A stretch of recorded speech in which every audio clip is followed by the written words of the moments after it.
discuss this, we're going to welcome in the president of the American Principle Project, Terry Schilling, and editor-in-chief at the National Memo, Joe Conason. Gentlemen, thank you so much for joining us again this morning. We always appreciate you.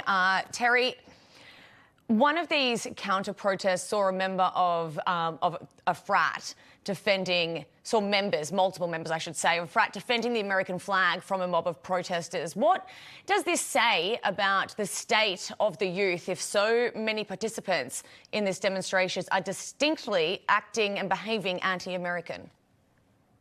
Well, thank you so much for having me, guys. This is always an important discussion. I think what we're seeing on college campuses play out is exactly what's going on in America. We are having a fight and a battle for the very soul of the future of this nation, and there is a pushback, right?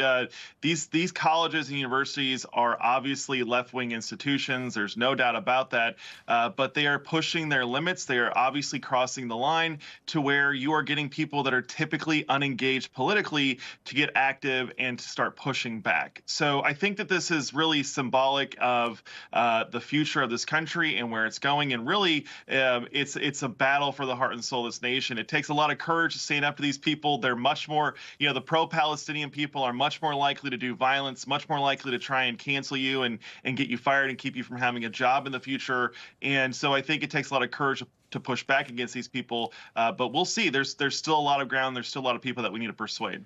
Joe, a judge ruled this week in favor of demonstrators who were charged with disorderly conduct and trespassing for blocking an interstate in January. It's being reported she liked a Free Palestine post on social media.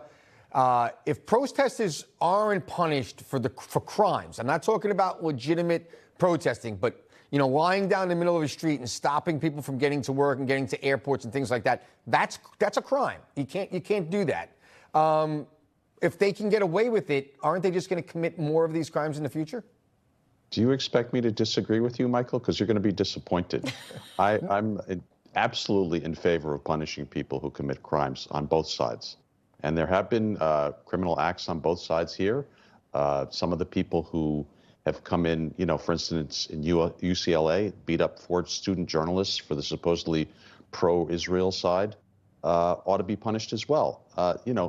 It's obvious that there's a line between legitimate protest and whose goals you might sympathize with and violence. What we found out at Columbia this week, when the identities of the people arrested in Hamilton Hall were disclosed by the police, is that many of them were not students, and many of them were older, quite a bit older. And, there's clearly a radical element that is attempted to take over these protests that is not, by the way, at all friendly to President Biden, as, the allusion that Terry made with there's a battle for the soul of the country. Well, I don't think so. I don't think we need to be hysterical about any of this. But the politics of it are complicated. They're not simple. And we need to be careful about that. The most complicated conflict in the world is what has caused this. Yeah, but I don't think it's complicated. This is where I have to push back for the administrators.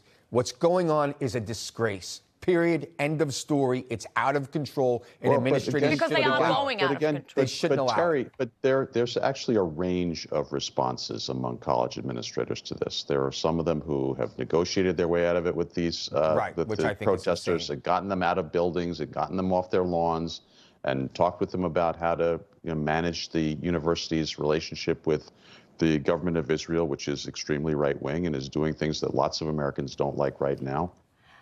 And there are others who have let it go too far, and there's no question about that. Yeah, but what I want you to take hope from the fact that similar events, and much worse, in fact, happened in 1968, 1969, and you know what happened after that? A lot of those same kids grew up and voted for Ronald Reagan 12 years later.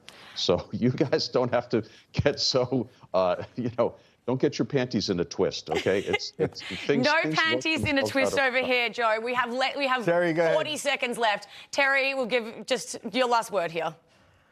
Listen, I think he's exactly right. We had some moments of agreement. A lot of these people that are on the college campuses that are causing so much of these problems are not even college kids, right? The ones that are causing most of the problems, the mug shots, you see those. They're obviously grown adults who should not be on college campuses. But I completely disagree that this isn't about the future of this nation. These are on our colleges and campuses and universities, and it is largely built up of students. And so this is where the future of our country is. It's where the ideas are either snuffed out or encouraged. And right now we're seeing a lot of really bad ideas and policies being encouraged. So there is a battle, and it's not decided yet. And I'll end with this, saying that a lot of students was saying things to Jews like "kill yourself" and really vile things like that. And that is a battle for the heart and soul of what this country stands for. And as someone that totally risked my life for our flag, I will get my panties in a bunch if you take it down and put down a Palestinian flag.